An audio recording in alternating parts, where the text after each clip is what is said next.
আলহামদুলিল্লাহ আয়োজিত মহতি ওয়াজ মাহফিল তাফসীরুল কোরআন মাহফিলের মোহতারাম সভাপতি, উপস্থিত হযরত বুজুর্গ উলামায়ে কেরাম, সম্মুখপানে সমবেত দিন প্রিয়, ইসলাম প্রিয়, দিনদার ইমানদার মুমিন মুসলমান ভাইরা, বুড়া বাবারা, যুবক ভাইরা, পর্দার আড়ালের মা বোনেরা, আল্লাহ তাআলা নির্দেশ করছেন নেককারদের কাছে বেশি বেশি যাইতে।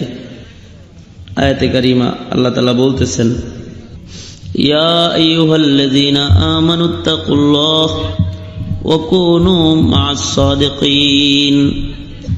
আল্লাহ বলেন, ও ঈমানদারেরা, আল্লাহকে ভয় করো, নেককারদের মজলিসে বেশি বেশি যাও। এটা আল্লাহর একটা নির্দেশ। নেককারদের সঙ্গ নাও, নেককারদের কাছে যাও, আল্লাহ আদেশ করলেন। কারণ নেককারদের পরিবেশে, নেককারদের সোহবতেই মানুষকে নেক বানাবে। আর অসৎ সঙ্গ মানুষকে অসৎ বানায় ফেলবে। অসৎ সঙ্গে সর্বনাশ। এই জন্য আমাদের মুরব্বীরা বলে যে নেক মজলিসে বেশি বেশি যাও, প্রতিনিয়ত প্রত্যেক দিন কোনো না কোনো নেককারের মজলিসে যায় বসো। ইয়া আইয়ুহাল্লাযীনা আমানু যকুরুল্লাহা যিকরান কাসীরা ওয়া সাব্বিহুহু বুকরাতাও ওয়া আসীলা। আল্লাহ বলেন, হে ঈমানদারেরা, তোমরা জিকির বেশি বেশি করে করো, আল্লাহর নাম বেশি বেশি জপো। হাদিসে পাকে আছে, সাহাবীরা বলে, ওগো আল্লাহর নবী, বেশি জিকির কাকে বলা হয়? কতটুকুন ডাকলে বেশি জিকির হবে? আল্লাহর নবী বলেছেন, এত পরিমাণ আল্লাহকে ডাকাডাকি করো, ডাকতে ডাকতে যেন মানুষ তোমারে পাগল কয়। আল্লাহকে এত ডাকবা, আল্লাহর নামে এত বেশি পরিমাণে জিকির করবা যে মানুষ বলবে, এ লোকটা কি পাগল হয়ে গেল নাকি? একই নাম দেখি বারবার লয়। দেখো না, পাগলের মুখে একই কথা বারবার হয়। আল্লাহর পাগল যে, তার মুখে আল্লাহর নাম বারবার হবে, বেশি বেশি হবে। এত ডাকবা যে মানুষ যেন বলে যে আল্লাহর নামই পাগল হয়ে গেছে। সুবহানাল্লাহ। বেশি বেশি আল্লাহ তাআলাকে ডাকাডাকি করা। আমাদের মুখে তো আলহামদুলিল্লাহ নাই, অথচ আগের জমানায় যারা আলহামদুলিল্লাহ বলছে, হয়তো নগদ নিয়ামত পাইছে, আর না শুকরিয়া করলে নগদ আযাব আইসা তাদের ঘিরে ধরছে। আমরা তো আখেরি নবীর উম্মত হওয়ার কারণে বাইচে গেছি, নগদ আযাব আসে না। পয়গম্বর মুসা আলাইহিস সালাতু ওয়াস সালাম তুর পাহাড়ে যাইতেছেন, আল্লাহর সাথে কথা কইতো। রাস্তায় দেখা হইছে একজনের সাথে, এর গোশতের টুকরা পড়ে রইছে। এই যে আল্লাহর কাছে যাইবা, পয়গম্বর আমারে আল্লাহ কি লেগা বানাইছে একটু জিগায়ও। আরেকজনের দেখা হইছে, সে বলে আল্লাহর কাছে যাইতেছে, পয়গম্বর আমার দুঃখ কেমনে দূর হবে, আল্লাহর কাছে জিগায়ও। আরেকজনের সাথে দেখা হইছে, সে বলতেছে আমার সম্পদ বাইরে গেছে, সম্পদের ঝামেলায় আল্লাহর নামই জপতে পারি না, কমবো কেমনে, আল্লাহর কাছে জিগায়ও। পয়গম্বর আল্লাহর সাথে তুর পর্বত থেকে কথোপকথন করে আসতেছে। ওই লোক জিগায়, পয়গম্বর আমার সম্পদ কেমনে কমবে? কয় যে না শুকরিয়া করলে একাই কমবে। সে কয় না, মালিকের শুকর ছাড়তে পারবো না, আরো শুকর বেশি করে আরম্ভ করছে, তো সম্পদ আরম্ভ হয়েছে। আর এক মহিলা বলেছে যে আমাকে কি বলেছে, আমার যে দুঃখ যায় না, কি করলে দুঃখ যাবে? পয়গম্বর বলে, আল্লাহ কইছে তোমার শুকরিয়া আদায় করতে, তাহলে তোমার দুঃখ চলে যাবে, সুখ আসবে, অভাব দূর হয়ে যাবে, আল্লাহ নিয়ামত বাড়াইয়া দিবে।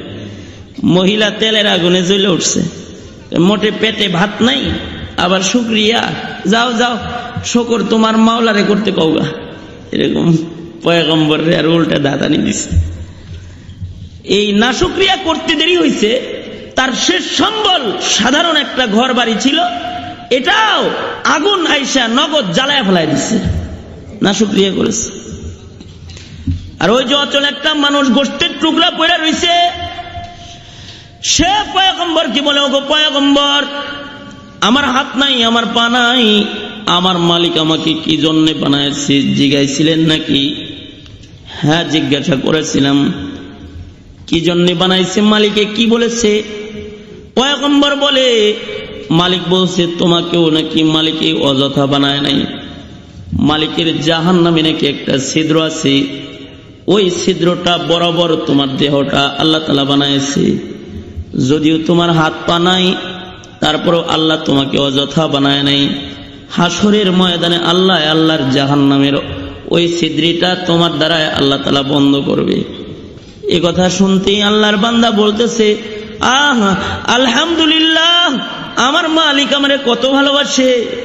দুনিয়ার সব কিছুরে মালিক দুনিয়ার কাজে বানাইছে, কিন্তু আমার মতো দুর্বল বান্দাটারে আল্লাহর কাজে বানাইছে। আমার মালিক কত মোহাব্বত করে আমাকে আল্লাহ দুনিয়ার কামে বানায় নাই, আমাকে আল্লাহ তাআলা আল্লাহর নিজের কাজে বানাইছে। আলহামদুলিল্লাহ, শুকরিয়া আদায় করছে। শেখ জাকারিয়া বলেন, শুকর করার সাথে সাথে সে সুস্থ হয়ে হাত পা গজায় ভালো মানুষ হয়ে গেছে। শুকরিয়া যত বেশি করব তত লাভ। হাজী ইমদাদুল্লাহ মুহাজিরে মক্কি রহমতুল্লাহ আলাইহি হজ্জে বাইতুল্লাহতে গেছেন। হজে যাওয়ার সময় কি ঘরবাড়ি সব লয়ে যায় না অল্প সামান লয়ে যায়? অল্প কিছু সামান লয়ে যায়। তো অল্প কিছু সামান নিয়েই তো হজে গেছেন। হজে যাওয়ার পরে সামান খবর আসছে যে হাজী সাহেব আপনার সামান চোরে নিয়ে গেছে। তা হাজী সাহেব হুজুর প্রথম পড়ছেন ইন্না লিল্লাহ, পরক্ষণে বলতেছেন আলহামদুলিল্লাহ, যা হয়েছে ভালোই হয়েছে, আলহামদুলিল্লাহ হয়েছে।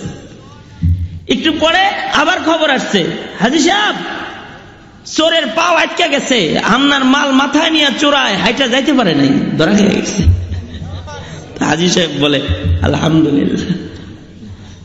মুরিদ জিগায়, হুজুর মাল চোরে নিল তখনও বললেন আলহামদুলিল্লাহ, পেয়ে গেলেন তখনও বললেন আলহামদুলিল্লাহ।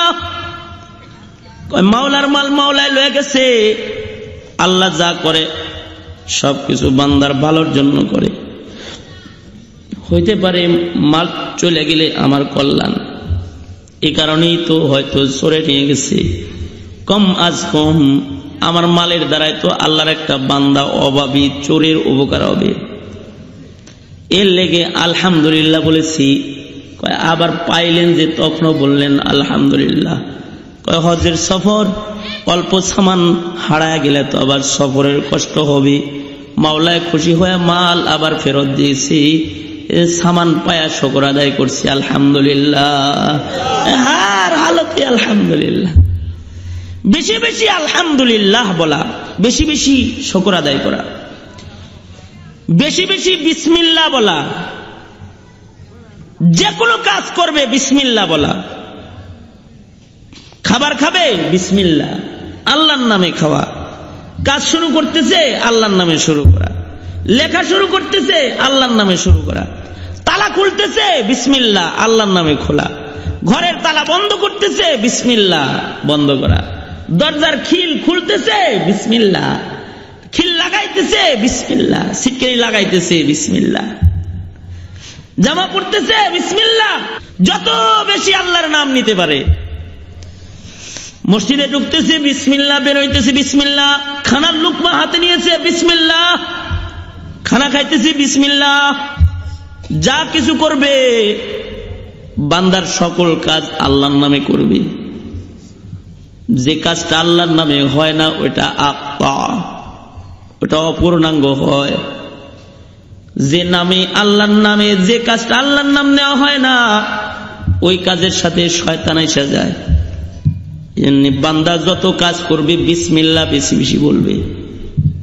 আজকে ওয়াদা বিসমিল্লাহ বেশি বেশি বলবেন ইনশাআল্লাহ।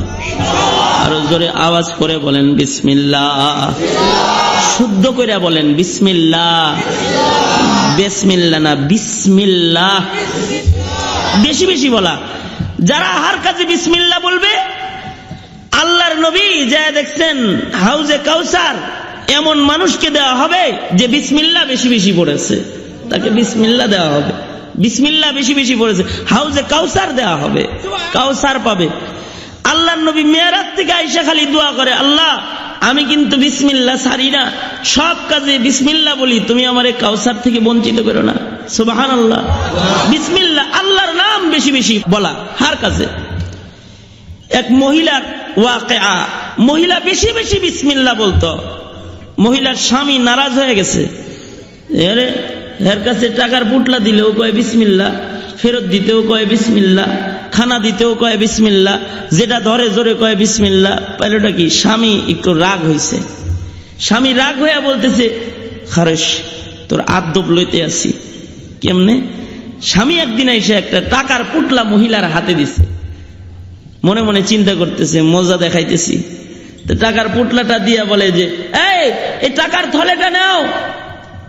থলে দিছে, তো মহিলা হাতে নেওয়ার সময় বলতেছে বিসমিল্লাহ, ধরছে বিসমিল্লাহ বলে। মহিলা এবার সিন্দুকের তালা খুলতেছে বিসমিল্লাহ, টাকার পুটলাটা ভেতরে রাখছে বিসমিল্লাহ,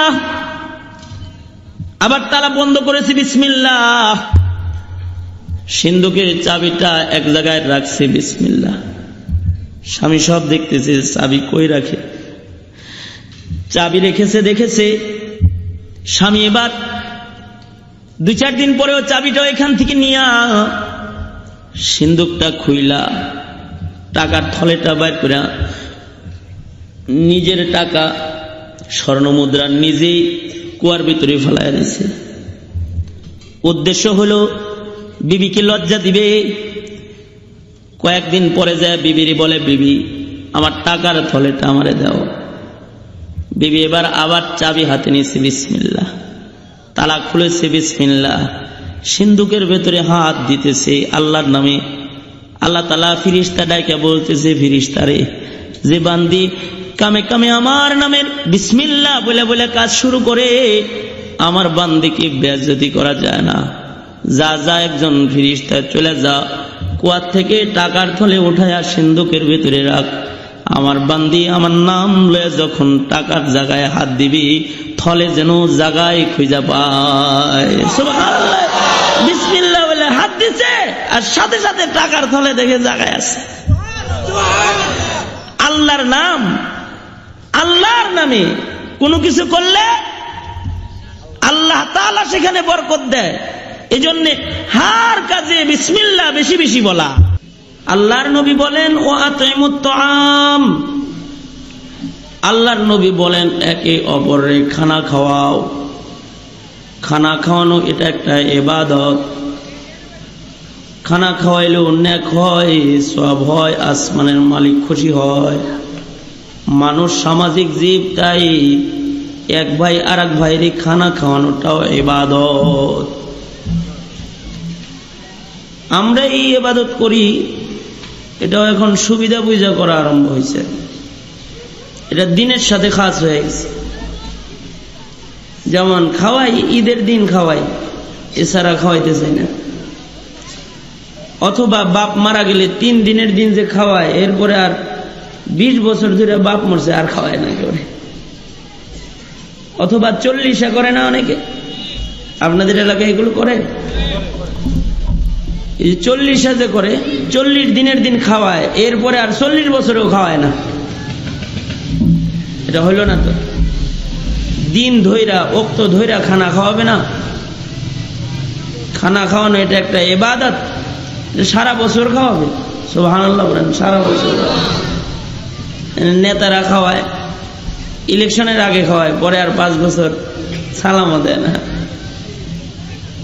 এই টাইম ধরে ধরে খানা খাওয়ানো না, সব সময় খানা খাওয়ানোটাই একটা ইবাদত। কারণ মানুষকে আল্লাহ তাআলা সামাজিক জীব বানাইছেন। কেউ যদি কাউকে খানা খাওয়ায়, এটাও ইবাদত হয়। এক ভাই আর এক ভাইয়ের মেহমানদারি করলে আল্লাহ খুশি হয়। এই কারণে আল্লাহর নবীর কোন সাহাবী নিজে না খায়া আর এক ভাইকে খাওয়াইয়া দিছে, তো এটা ইবাদত হয়ে গেছে। এমন ইবাদত হয়েছে, আল্লাহ তাআলা এর প্রশংসায় কোরআনের আয়াত নাযিল করেছে, ওয়ায়ুসিরুনা আলা আনফুসিহিম ওয়ালাউ কানা বিহিম খাসাসা। আয়াত নাযিল হয়ে গেছে। সামাজিক জীব, সামাজিকতার চূড়ান্ত পর্যায়ে গেছে, নিজে না খায় আর একজনকে খাওয়াই দিছে, ইবাদত হয়ে গেছে। আল্লাহর নবী কয়, ওই খানাটা সবচেয়ে উত্তম খানা, যেটা আদর যত্ন করে দুশ্মনকে খাওয়ানো হয়। সুবহানাল্লাহ। আওয়াজ করে পড়েন, আওয়াজ করে জোরে পড়েন, আরো জোরে পড়েন। এই ইবাদত কাফেররা ধরে রাখছে, আমরা ছেড়ে দিছি। আগের জামানার কাফেরদের ভিতরে এই ভালো গুণটা ছিল যে তারা কাফের হওয়ার পরেও খানা খাওয়াইতো। যেমন কিছু গুণ, এই যে রাতের বেলায় কোরআন শুনতে আসছেন, তাফসীর শুনতে, এটা একটা গুণ। আবু সুফিয়ানের এই কোরআনের মহব্বতের এই গুণটা ছিল। নবীজি কোরআন শরীফ পড়তো, আর আবু সুফিয়ান রাদিয়াল্লাহু আনহু উনি লুকায়া লুকায়া রাত্রে কোরআন শুনত।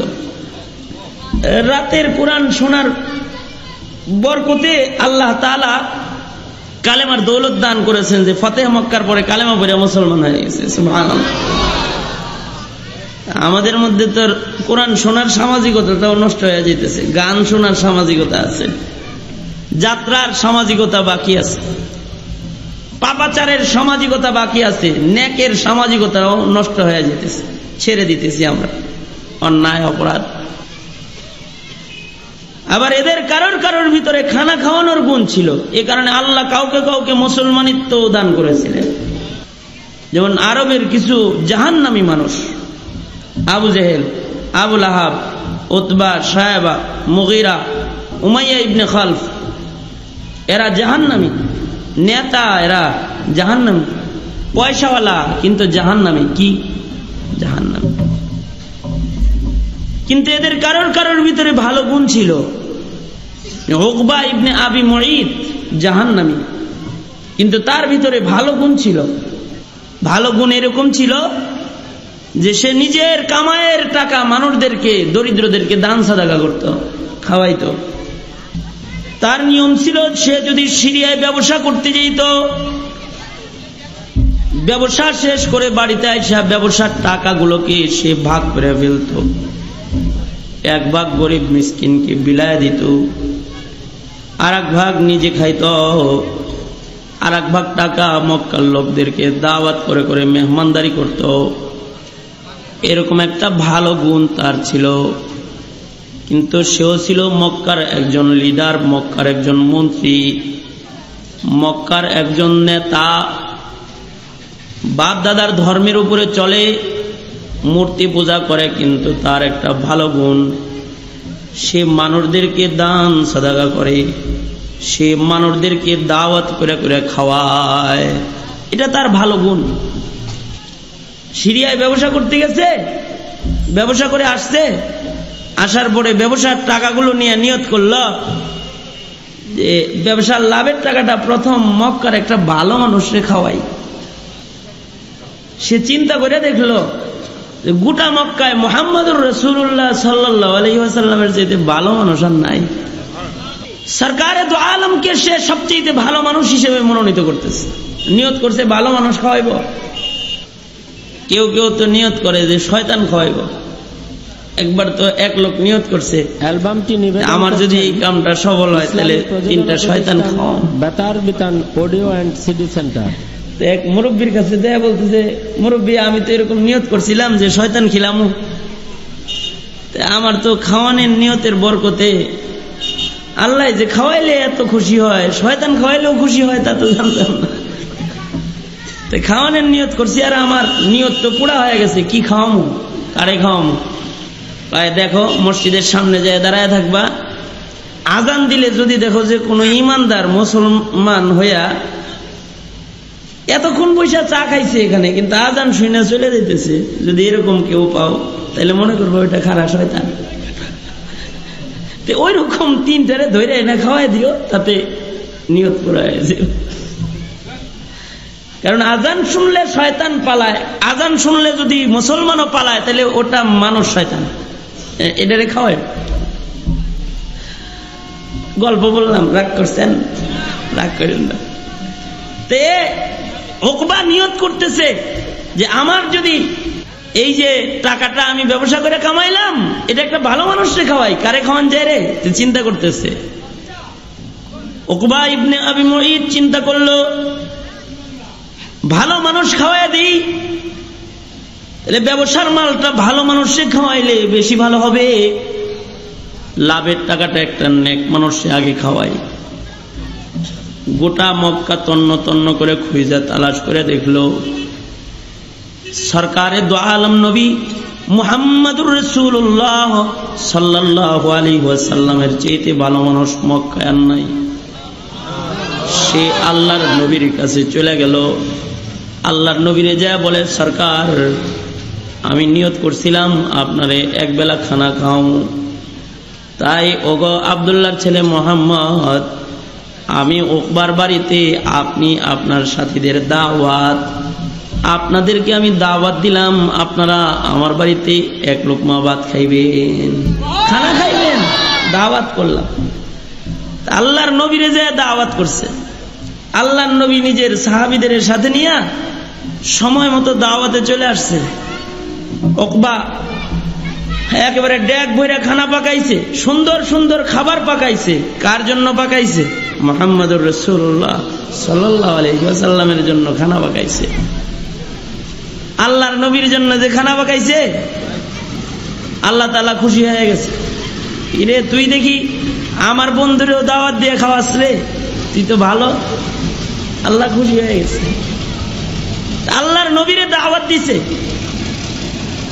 সরকারে দো আলম নবী তার বাড়িতে দাওয়াতে হাজির হয়ে গেছে। আল্লাহর নবী সাথে দিনে নিয়ে আয়েশা দস্তরখানে বসে গেছেন খানা খাইবার জন্য। আল্লাহর নবী খাবারের পূর্বে হাত ধুয়ে বিসমিল্লাহ বলে খানায় হাত লাগাইছেন। প্লেট থেকে খাবারের লোকমা আল্লাহর নবী হাতে নিছেন, খানা খাইবেন। কিন্তু উকবার উপরে যে আল্লাহ সন্তুষ্ট হয়েছে। কিরে উকবা, তুই দেখি আমার দোস্তরে আদর করস, তুই দেখি আমার দোস্তরেও দাওয়াত দিয়ে দিয়ে খাওয়াস, যা আমি দিন হানিফ তোর জন্য একটু আসান করে দিলাম। আল্লাহ খুশি হয়ে গেছি। আল্লাহ তার বন্ধুর জবান দিয়ে কালেমার দাওয়াত তার কাছে পৌঁছাইতেছে। আল্লাহর নবী খানা হাতে নিয়ে এবার বলতে আরম্ভ করলেন, এই উকবা, দাঁড়াও দাঁড়াও, তোমার বাড়িতে আমি খানা খাইতে আসছি, তোমার খানা হাতে নিয়েছি, কিন্তু তোমার খাবার আমি ততক্ষণ পর্যন্ত খাবো না যতক্ষণ না পর্যন্ত তুমি কালেমা পড়ে মুসলমান না হইবা। তুমি যদি মুসলমান হও তাহলে তোমার খানা খাবো, মুসলমান না হইলে তোমার খানা খাবো না, এটা প্লেটে ছেড়ে দিয়ে চলে যাবো। আল্লাহর নবী এই কথা বলে ফেললেন। আল্লাহর নবী তো আল আমিন, মিথ্যা বলেন না। যখন বলছেন তোমার খাবার খাবো না কালেমা না পড়লে, উকবারও ইয়াকিন হয়ে গেছে যে কালেমা না পড়লে আমার খাবার মোহাম্মদ খাবে না। কারণ আল্লাহর নবী বলতে আরম্ভ করেছেন যে তোমার সাথে আমার সাথে থাকবে ইমানের মোহাব্বত, তোমার সাথে আমার সাথে থাকবে কালেমার মোহাব্বত, তোমার সাথে আমার সাথে থাকবে জান্নাতের মোহাব্বত। তোমার মতো নেতার সাথে আমি পেট পূজার মোহাব্বত রাখতে রাজি না, আল্লাহর নবী বলে দিয়েছেন। আল্লাহর নবী যখন এই কথা বলে দিয়েছেন, উকবা চিন্তা করলো, আমি যদি এবার কালেমা না পড়ি তাহলে তো মুহাম্মদ উঠা চলে যাবো গা। এর চাইতে ভালো যদি খানা খাওয়াইতে চাই তাহলে আমি কালেমা পড়ে ফেলাই। উকবা আল্লাহর নবীর সামনে দাঁড়ায় কালেমা পড়ে ফেললো।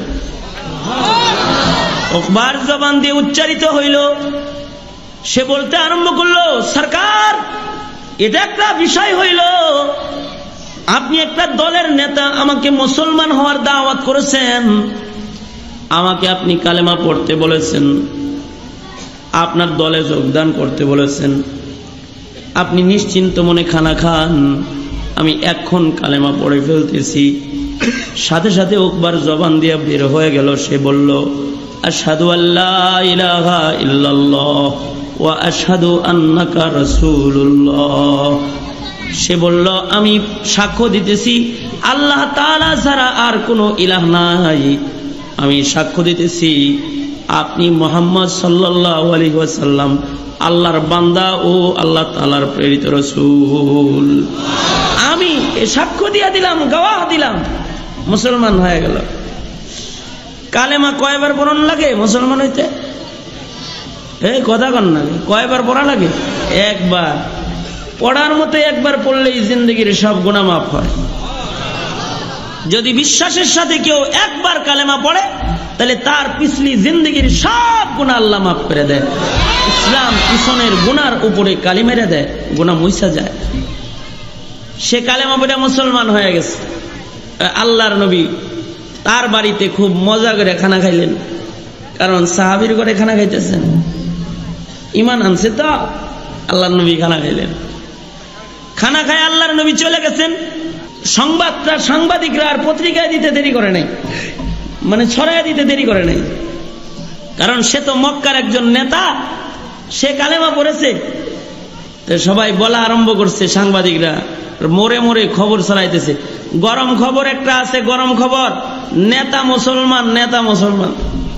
জানো জানো আরবের এক নেতা উকবা বাপ দাদার ধর্মে চুন কালিমাইরা কালেমা পড়ে মুসলমান হয়ে গেছে। গরম খবর ছড়াইতেছে, গোটা মক্কায় খবর হয়ে গেছে উকবা কালেমা পড়ে মুসলমান হয়ে গেছে। এ নেতা মুসলমান, নেতা মুসলমান। সকালবেলায় তার সমাজের লোকেরা তার কাছে চলে গেছে। আপনি আমি যেমন আপনার আমার বন্ধু বান্ধবরা যাই, দুঃখের সংবাদ শুনলেও যাই, সুখের সংবাদ শুনলেও তার কাছে যাই। এ উকবারও কিন্তু কিছু বন্ধু বান্ধব আছে। উকবার বন্ধু বান্ধব কারা জানেননি? উকবার বন্ধু বান্ধব হলো আবু জেহেল, আবুল আহাব। ওর বন্ধু বান্ধব হলো উবাই ইবনে খালাফ। যারা সিল মারার জাহান্নামী, এরা হলো ওর দোস্ত, ওর মহব্বতের লোক। উকবার বন্ধু হলো ওই সিল মারার জাহান্নামী উবাই ইবনে খালাফ। খেয়াল করে শুনেন, যার তার সাথে মহব্বত রাখা ভালো না, যার তার সাথে পীড়িত রাখা ভালো না। ভালোবাসা বুঝে শুনে করতে হয়। উকবারও ভালোবাসার মানুষ আছে, কিন্তু সে যাদের সাথে ভালোবাসা করেছে এরা সবাই জাহান্নামী। তার বন্ধুরা সকাল বেলায় তার বাড়িতে এসেছে, এসে বলতেছে, বন্ধু তুমি নাকি কালেমা পড়ে মুসলমান হয়ে গেছো, কামটা ভালো করো নাই। তার মানে বুঝাইতে চায় যে মদ কিনলেও 2 বোতল কিনি, 1 বোতল তোরে দেই, 1 বোতল আমি খাই। চান্দাবাজি করলে ভাগ করে অর্ধেক তোর বাড়িতে দিয়ে আসি, অর্ধেক আমি নিই। এত খাতির তোর লগে আমার লগে। কিন্তু মুসলমান হইলি দোস্ত, আমাকে একটু জিগাইলি ওঠ না, হঠাৎ করে কালেমা পড়ে মুসলমান হয়ে গেলি, কাজটা কিন্তু ভালো করো নাই, বন্ধুর সাথে সুন্দর ব্যবহার করো নাই। উবাই ইবনে খালাফ যে কথা বলতেছে, উবাই ইবনে খালাফের একটা পরিচয় নেন। উবাই ইবনে খালাফ হলো উমাইয়া ইবনে খালাফের আপন ভাই, আর উমাইয়া ইবনে খালাফ হলো হযরত বেলালের মনিব। বেলাল যার কৃতদাস ছিলেন এই উমাইয়া ইবনে খালাফ। উমাইয়া ইবনে খালাফের বিরুদ্ধে কোরআন শরীফে আয়াত নাযিল হয়েছে, এমন জাহান্নামী। এই উমাইয়া ইবনে খালাফের আপন ভাই হইল উবাই ইবনে খালাফ। উমাইয়া ইবনে খালাফ কিন্তু বহুত বড় এক জালেমের নাম। পৃথিবীর ইতিহাসের শ্রেষ্ঠ জুলুম যারা করেছে তাদের মধ্যে একজন উমাইয়া। যে হযরত বেলাল কালেমা পড়েছে, এ কারণে হযরত বেলালকে নাকে রশি দিয়া বাচ্চাদের হাতে ছেড়ে দিছে। শুধু তাই করে নাই, উলঙ্গ কইরা হযরত বেলালের পোশাক খুইলা হাত পাও গুলো বাইন্দা উত্তপ্ত মরুভূমির উপরে পাথর চাপা দিয়ে ফেলাইয়া রাখছে। শুধু তাই করে নাই, হযরত বেলালের জিহ্বা টান দিয়া বাইর কইরা জিহ্বার মধ্যে জোর করে পেরাক ঢুকাইয়া দিছে, যেন হযরত বেলাল জিকির না করতে পারে। কত বড় একটা জাহান্নামী সর্দার, জাহান্নামী লিডার হইল উমাইয়া ইবনে খালাফ। আর ওই উমাইয়া ইবনে খালাফের আপন ভাই হলো উবাই ইবনে খালাফ। উবাই ইবনে খালাফ হলো উমাইয়া ইবনে খালাফের আপন ভাই। এই উবাই ইবনে খালাফ আইসা বলতেছে, উকবা কিরে, তুই নাকি মুহাম্মদ রে দাওয়াত দেও খাওয়াস, তুই নাকি আবার কালেমা পড়ে মুসলমান হয়ে গেছ, কামটা ভালো করস নাই, বন্ধুদের সাথে সমাজ রক্ষা করে চলস না, কালকের থেকে আমাদের মজলিসে আর তুই যাবি না, তোর মন্ত্রিত্ব বদবাদ করে দিলাম, আমাদের সাথে উঠা বসা আর করবি না। সে তার নেতৃত্ব, তার বন্ধুত্বকে এত মোহব্বত করে, বন্ধুত্বটা ঠিক রাখার জন্য ওই সময় সে কেমন কথা বলল জানেন? সে বলতেছে, এই এই উবাই, কে বলেছে রে আমি মুসলমান হয়েছি? লাত উজ্জার কসম করে আমি বলতেছি আমি মুসলমান হই নাই, লাত উজ্জার কসম আমি মুসলমান হই নাই। কয় তুই যে কালেমা পড়েছস? ও তখন বলতেছে লাত উজ্জার কসম আমি ইমানের কালেমা পড়ি নাই, বিশ্বাসের কালেমা পড়ি নাই। কয় তাহলে কিসের কালেমা পড়েছ? লাত উজ্জার কসম আমি ওটা কৌশলের কালেমা পড়েছি, রাজনীতির কালেমা পড়েছি, পলিটিক্সের কালেমা পড়েছি, স্বার্থের কালেমা পড়েছি। লাত উজ্জার কসম বিশ্বাসের কালেমা আমি উচ্চারণ করি নাই। কি স্বার্থ তোর? কয় আমার নেতৃত্ব হেফাজতের স্বার্থ। আমি যদি কালেমা না পড়ি তাহলে দেখ বইরা খানা পাকাইছি, মোহাম্মদ সাথীদের নিয়ে উঠে চলে আসলে আমার ইজ্জত থাকে। আমার এই ইজ্জতটা হেফাজত করার লেগে তাৎক্ষণিকভাবে আমি কালেমা পড়েছি। আসলে ওইটা আমি বিশ্বাস আর ইমানের সাথে মোহাব্বত নিয়ে কালেমাটা পড়ি নাই। কোরআন শরীফের আইন, আল্লাহর কোরআনের একটা আইন শোনেন।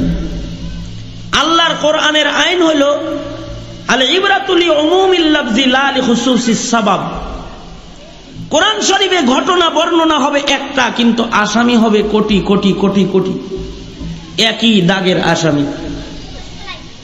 ঘটনা আছে একজনের নামে, এমন অপরাধ যারা যারা কিয়ামত পর্যন্ত করবে এসব এক শিকলে বান্ধা অবস্থায় জাহান্নামের গেটে দাঁড়াবে। ঠিক কিনা জোরে বলেন? অপরাধ কিন্তু একটা।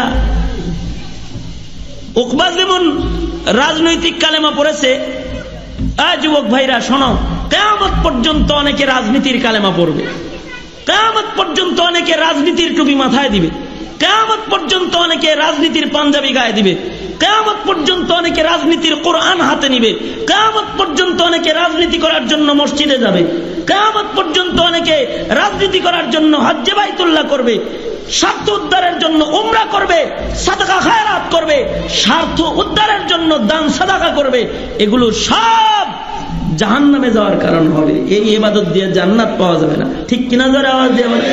বুঝছেন? বুঝা ঠিক কইছেন না? না বুঝা? এ বলতেছে কি? সে বলতেছে দেখো আমি যে কালেমাটা পড়েছি ওটা আমার ইজ্জত হেফাজতের কালেমা পড়েছি। আমি যদি কালেমা না পড়ি তাইলে মোহাম্মদ উঠা চলে গেলে আমার নেতাগিরি থাকে, সব না জ্বলে যায়। এ কারণে আমার নেতৃত্ব হেফাজতের জন্য আমি কৌশলে কালেমাটা পড়ছি, ইমান আর বিশ্বাস নিয়ে কালেমাটা পড়িনি। নাউজুবিল্লাহ। জোরে পড়েন, আওয়াজ করে জোরে পড়েন, জোরে পড়েন নাউজুবিল্লাহ। বিশ্বাসের কালেমা পড়িনি। এই উবাই ইবনে খালাব তখন তাকে একটা কুবুদ্ধি দিতেছে। উবাই ইবনে খালাব তখন বলে, এই উকবা, তুমি যদি রাজনীতির কালেমায় পড়ে থাকো, তুমি যদি স্বার্থের কালেমায় পড়ে থাকো, তাহলে এর একটা প্রমাণ তুমি আজকে দিবা। কেমনে দিব? তুমি যদি স্বার্থের কালেমা পড়ে থাকো, উবাই ইবনে খালাব বলতেছে, তাহলে যেই মুখ দিয়ে কালেমা পড়ছো এই মুখ দিয়ে না মুহাম্মাদের রিসালাত আর নবুয়তের সাক্ষ্য দিয়েছো? তাহলে এই মুখ দিয়া, যে মুখ দিয়া তুমি মুহাম্মাদুর রাসূলুল্লাহর কালেমার সাক্ষী দিয়েছো, এই মুখ দিয়া একটু তুমি তাহলে থুথু বাইর করে মুহাম্মাদের চেহারার সামনে যায় ফেলাইবা।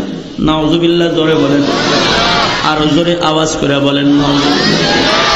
তুমি যেই মুখ দিয়া কালেমা পড়েছো ওই মুখ দিয়া থুথু বাইর করে মুহাম্মাদের চেহারার সামনে ফেলাইবা, তাহলে বুঝবো তুমি মুনাফিকের কালেমা পড়েছো, বুঝবো তুমি স্বার্থের কালেমা পড়েছো। আর যদি তুমি মুহাম্মাদের মুখের সামনে থুতু না ফলাইতে পারো, তাহলে আমরা বুঝা নেব তুমি আবু বকরের মতো কালেমা পড়েছো, আমরা বুঝা নেব তুমি ওমরের মতো কালেমা পড়েছো, ওসমান আলীর মতো প্রেমের কালেমা পড়েছো। যদি প্রেমের কালেমা ইমানের কালেমা না পড়ে থাকো, তাহলে এই মুখ দিয়ে থুতু বাইর করে মুহাম্মদ রে মারতে পারবানি। কত বড় জালেম আল্লাহর নবীরে থুতু মারতে কয়, আর ওই কত বড় জালেম কালেমা পড়ার পরে আবার কত বড় নাদান আর কম বক্ত কপাল পোড়া হইলে আল্লাহর নবীরে আবার থুতু মারতে ও শয়তানটাও রাজি হয়। কার মুখের সামনে থুতু ফেলাইবার চায়? যার মুখ তাকায় দেখলে জান্নাত খুলে যায়। কার দিকে থুতু মারবার যায়? যারে মুহাব্বত করলে পরে আল্লাহ রাজি হয়ে যায়। যিনি রাজি হইলে পরে জান্নাত খুলে যায়, যার নাম লইলে ইবাদত হয়ে যায়, যার চেহারা দেখলে পেটের ক্ষুধার জ্বালা মিটা যায়। সুবহানাল্লাহ জোরে বলেন। ক্ষুধার্থ সাহাবী যায় আল্লাহর নবীর চেহারা তাকায় তাকায় দেখেছি। চেহারা দেখার পরে তাকে বলেছে, কিনে খানা খাইবা না, খানা খাইবা না? ক্ষুধা নাই। আল্লাহর কসম, সরকারে দো আলমের চেহারা দেখা ক্ষুধা সব মুছে গেছে গা। যার উপরে মোহাব্বত প্রকাশ করলে আল্লাহ রাজি হয়ে যায়, যার সাথে দুশ্মনী করলে আল্লাহ নারাজ হয়ে যায়। ও কত বড় জালেম, কালেমা পড়ার পরে আবার থুতু মারার লেগে আবার রাজি হয়ে যায়। উকবা জালেমি গতকালকে কিন্তু কালেমা পড়ে মুসলমান হয়েছে। আজকে দুষ্ট বন্ধুর দুষ্ট বুদ্ধি শুইনা সে তার বন্ধুদেরকে সাথে নিয়ে রওনা দিল, চলো চলো যাই, মুহাম্মদের মুখে থুতু মেরাই। সকলকে নিয়ে সদল বলে রওনা দিছে। আল্লাহর নবী তখন দারুন নাদওয়াতে আছে, আল্লাহর নবীর সামনে চলে গেছে। আল্লাহর নবী তারে দেখে মনে মনে ভাবছেন, মনে হয় মুসলমান হওয়ার জন্য এসেছে। কালকে একা মুসলমান হয়েছে, আজকে মনে হয় দল ধরে ইসলামে ঢুকবে। আল্লাহর নবী তার নিজের সাহাবীর ইজ্জতে দাঁড়ায় গেছে। আল্লাহর নবী চেহারা আগায় আগায় কথা বলতেছে। আল্লাহর নবী তারে ইস্তেকবাল জানাইছে। আল্লাহর নবী তো মোহাব্বত নিয়ে মুখ আগায় আগায় কথা বলতেছে, কিন্তু ও তো মোহাব্বত নিয়ে আসে নাই, ও দুশ্মনী নিয়ে আসছে। আল্লাহর নবী মুখ আগায় কথা বলতেছে আর ও দুশ্মনী নিয়ে থুথু বাইর করে আল্লাহর নবীর চেহারার সামনে ফেলাইয়া দিছে। আল্লাহর নবীর কলিজাটা ভাঙ্গা টুকরা টুকরা হয়ে গেছে। কি করলি? গতকালকেই না কালেমা পড়ে জান্নাতের মালিকানা লইলি, আজকে থুতু মাইরা জান্নাত হারাইলি। আল্লাহর নবীর কলিজা ভাঙ্গা টুকরা টুকরা হয়ে গেছে। আল্লাহর নবীর চোখ দিয়ে বেদনার চোখের পানি বের হয়ে গেছে। আল্লাহর নবী কান্না আরম্ভ করেছে। সরকারে দো আলমের চোখের পানি গড়ায় পড়তেছে। ঠিক ওই সময় হযরত জিবরাইল কুরআন শরীফের আয়াত নিয়ে আল্লাহর নবীর কাছে আগমন করেছে। আল্লাহর নবীর সামনে থুতু ফেলাইছে, আল্লাহ নারাজ হইছে। আল্লাহ তাআলা হযরত জিবরাইল রে দিয়ে কোরআনের আয়াত জমিনে পাঠায়া দিছে। ওই আয়াতগুলো যেগুলো আমি আপনাদের সামনে তেলাওয়াত করেছি, সূরা ফুরকানের এই আয়াতগুলো নিয়ে হযরত জিবরাইল আগমন করেছে। আয়েশা আল্লাহর ঘোষণা শুনাইতেছে। আল্লাহ তাআলা তার বন্ধুকে বলতেছে, বন্ধু চোখের পানি মুছা ফেলান, আপনার চেহারার সামনে থুতু মারছে, আপনার ক্ষতি করে নাই, ও নিজের ক্ষতি নিজে করেছে। বন্ধু গো, আমি কোরআনের আয়াত নাযিল করে ওয়াদা করতেছি, এই জালেমকে হাসরের ময়দানে আমি দাঁড় করাবো। হাসরের ময়দানে সে যখন আমার দরবারে দাঁড়াবে, স্মরণ করুন আপনি ওই দিনের কথা। সূরা ফুরকানের আয়াত নাযিল হয়ে গেছে, ওয়ায়াউমা ইয়া'আদ্দুজ যালিমু আলা ইয়াদাইহি ওয়ায়াউমা ইয়া'আদ্দুজ যালিমু আলা ইয়াদাইহি ইয়াকুলু ইয়া লাইতানি ইত্তাখাযতু মা'আর রাসূলি সাবিলা ইয়া ওয়াইলাতা লাইতানি লাম আত্তাখিয ফুলানান খলিলা। আল্লাহ কোরআনের আয়াতে কয়, বন্ধু এই জালেমটা বিচারের দিন দাঁড়াবে। আপনি স্মরণ করেন বিচারের দিবসের কথা, যেদিন আমি বিচারক হয়ে বসবো, সকলকে আসামি বানায় আমি দাঁড় করাবো। এ জালেম ওই দিন আমার আদালতে দাঁড়াবে। কেমন অবস্থায় দাঁড়াবে বন্ধু শোনেন। যেই মুখ দিয়া আপনাকে থুথু মেরেছে, আপনার সামনে থুথু ফেলেছে, ওই মুখ দিয়া ইয়া'আদ্দুজ যালিমু আলা ইয়াদাইহি, নিজের দুনো হাতের গোশত দাঁত দিয়া ছিঁড়া ছিঁড়া সে খাবে। নিজের দাঁত দিয়া নিজের দু হাতের গোশত ছিঁড়া ছিঁড়া খাইতে থাকবে। আর সে আফসোস করে করে চিৎকার করে করে বলতে থাকবে, হায় আমার ধ্বংস রে, আমি এটা কি করলাম। দুনিয়ার হায়াতে মুহাম্মাদুর রাসূলুল্লাহর বন্ধু বানাইলাম না, আমি এটা কি করলাম। দুনিয়ার হায়াতে আমি আল্লাহর নবীর সাথে বন্ধুত্ব নষ্ট করে ফেলাইলাম। দুনিয়ার হায়াতে আমি একটা জালেম রে বন্ধু বানাইলাম, একটা জালেমকে অগ্রাধিকার দিলাম। ওই জালেমকে যদি আমি বন্ধু না বানাইতাম, সে বলতে থাকবে ইয়া ওয়াইলাতা লাইতানি লাম আত্তাখিযু ফুলানান খলিলা। আমি যদি উবাই ইবনে খলফরে বন্ধু না বানাইতাম, আমি যদি মুহাম্মদুর রাসূলুল্লাহকে বন্ধু বানাইতাম, আমি যদি কালেমার উপরে অটল থাকতাম, তাহলে আজকে আদাত সূর্যের নিচে দাঁড়ায়ও আমার চিন্তা ছিল না। আমি আল্লাহর নবীর হাত ধরে জান্নাতে যেতে পারতাম। সুবহানাল্লাহ জোরে বলেন।